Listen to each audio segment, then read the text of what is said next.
I full-timed in a tent while my husband was up in Michigan at the beet harvest, and I did it for a month and a half, and these 5 things I couldn't have lived without. And the 5th one may surprise you. All right, let's get started.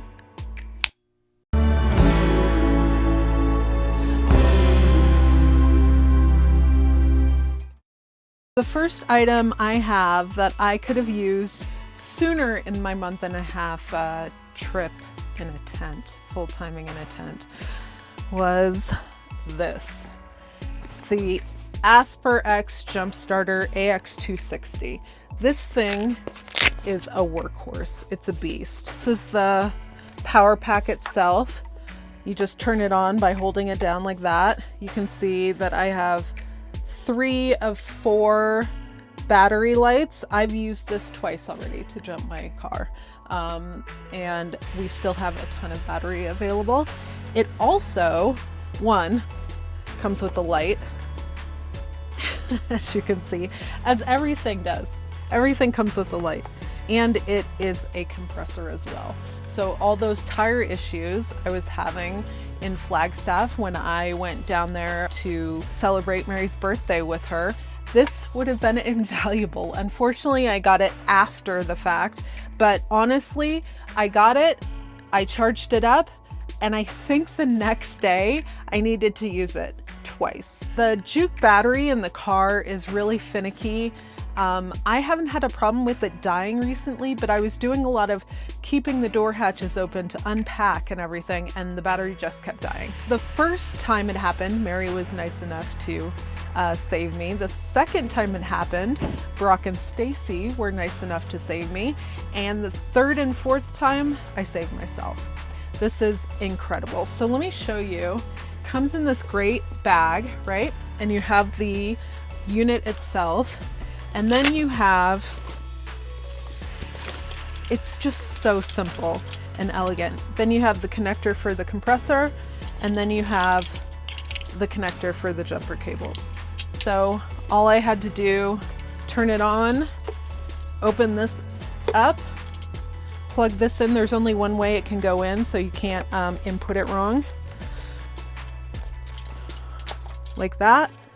And then you put the leads on. Positive first, then negative, and it will light up a green light under correct if you are correctly hooked up, and you start your engine. Literally that much. And then what I do is, once it's started, I unhook the leads, positive first, then negative, take this off, and then we're all good. I mean, it couldn't get simpler, and it's super portable. When I was staying at my friend's house and they weren't there and I needed to jump because I was on my way, there's no way I could live without this. So the AsperX Jump Starter, 3000 amp hours, 150 PSI air compressor, AX260. This is a really, really good one. The price point is pretty high. You can get cheaper ones, but I can't think of why I would spend less money on a jump starter when I can get more than 2 jumps out of it. I could probably get 4 or 5 jumps out of this. So, I mean, this is like so necessary, and my trip and my experience tent camping full-time for a month and a half in October and November proved to me that this is absolutely #1 necessary. So AsperX, get yours. I hope you're enjoying Pam licking herself on camera for you. This is the OGERY. This is a fan. I didn't really think I needed a fan. We have fans built into the RV, so I never really thought about buying a fan. But OGERY sent this one to me right before I was gonna tent camp. And so I said, hey, I mean, people in vans and tents have fans all the time. I might as well get one. Who knows? Maybe I'll use it, maybe I won't. I used this sucker. When Mary and I were in Casa Grande, she went out filming and I was in the tent, and although it didn't get think it maybe got to 83 degrees that day. It was so hot and it was buggy. So I couldn't sit outside. I would have loved to sit outside in the shade, but I couldn't. I had to be in my tent because there were so many flies and gnats and things around. And so I needed this. I've also used it in Payson. It kept me cool in the tent. So what I would do is I would unzip one of the panels in the door and hang this on a hook, turn it on, and point it at me basically. Sometimes I also would hang it from the center of the tent and point it down at myself. But I really found that like bringing in cold air from the outside worked best for me. And this thing ran all day. I mean all day, hours and hours, multiple days. The battery on it is incredible. They do have a light. Oh, it's a little dim there. Oh, there we go. It does have a light, although I didn't really need that because I was using it mostly during the day. It does rotate, which is kind of incredible. So I could have put rotation on.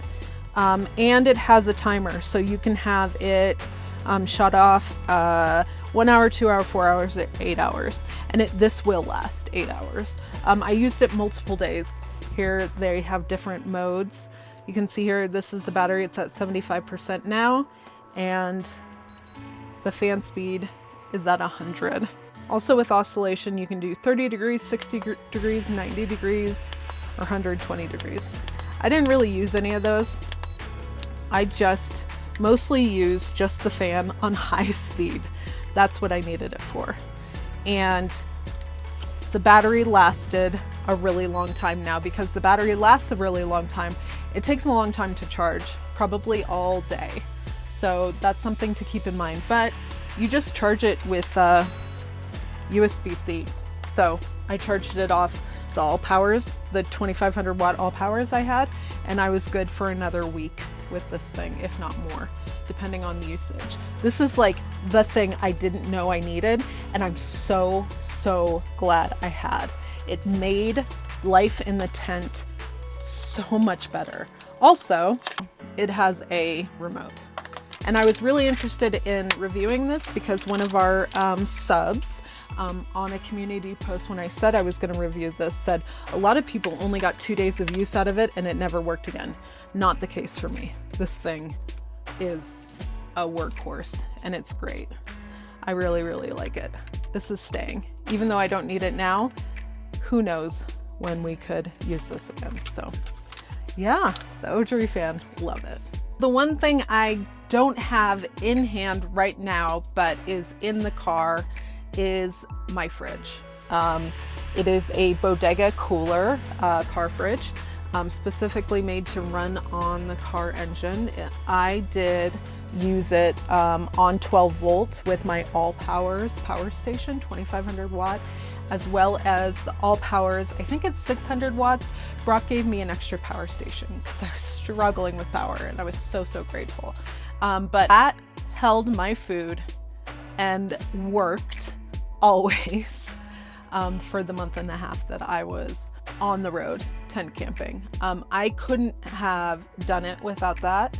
I had used a cooler when I visited Amanda and Stacy and Patty in Creed, and it was a nightmare. I hated it. Everything got soggy. It was a no-go for me. But the fridge kept everything cool. It just worked. And that's what you need in a fridge like that. Something that you're running all day, every day. You just want it to work, and it did.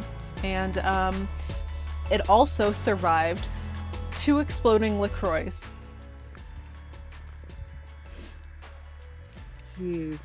Well, I guess it's a testament to the fridge that 2 exploding cans of LaCroix did not damage it in any way, shape, or form. Still looks brand new.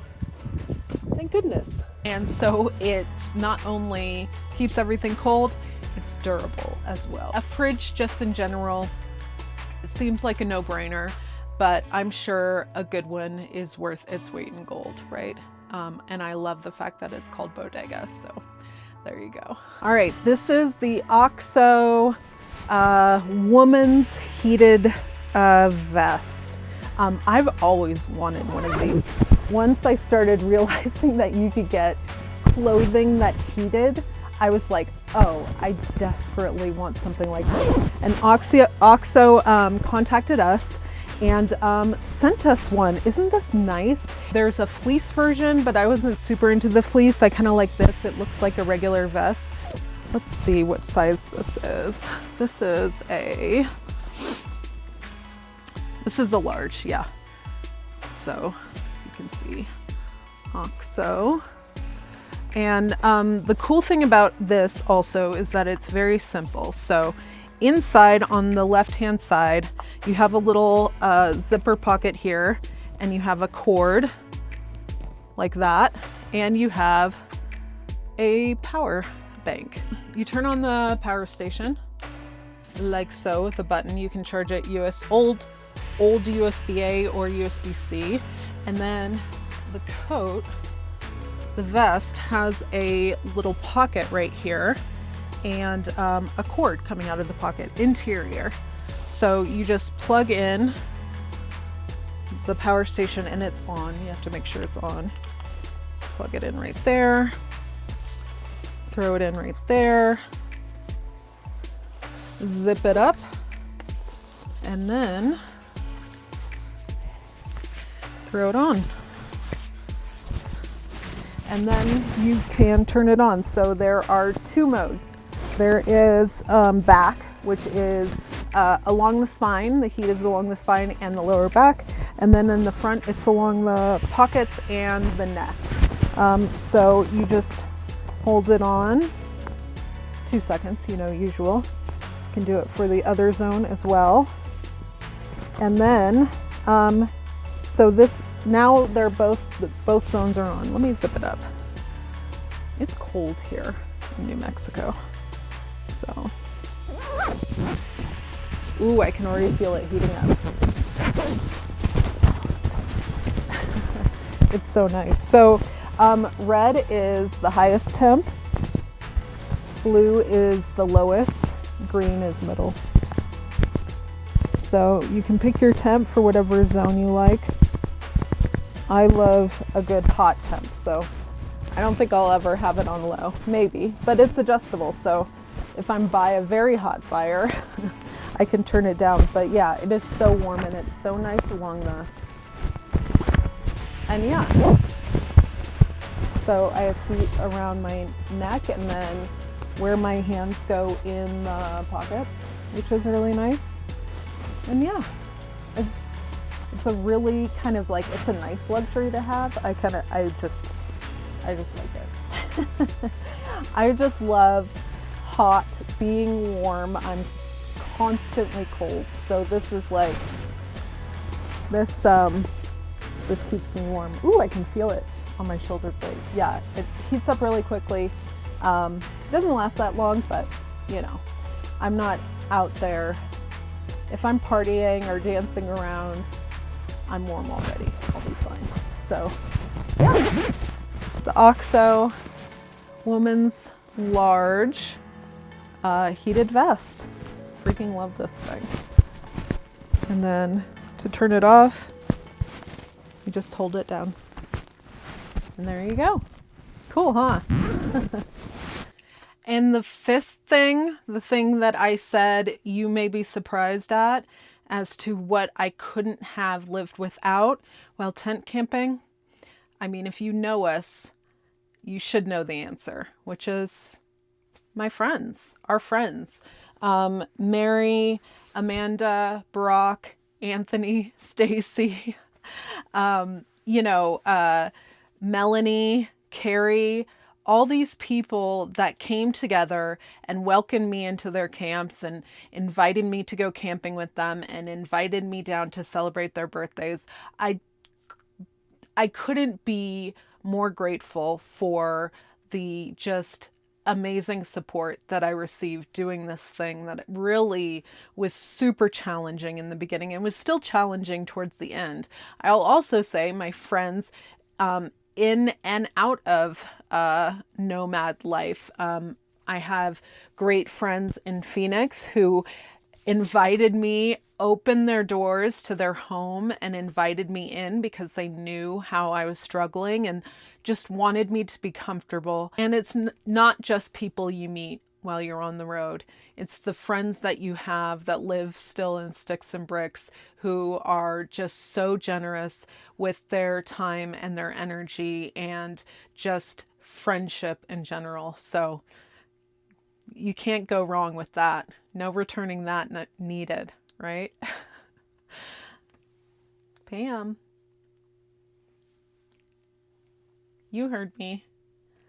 So yeah, I would say that I will never do tent camping again, at least not full time, maybe recreationally. But I love being back in the RV and I love sharing this with you. So I hope you all have a wonderful day. Let us know the things that you can't live without, whether you're in sticks and bricks or a van or RV or a car or a bus or whatever. I'd love to know what I'm missing. All right. Talk to you later. Come here, Pam. Come here, Poo Poo. Come on. Come on. Bye. Say bye. Hey. That's why it's I met Pam and lived. Bye. Oop. Also,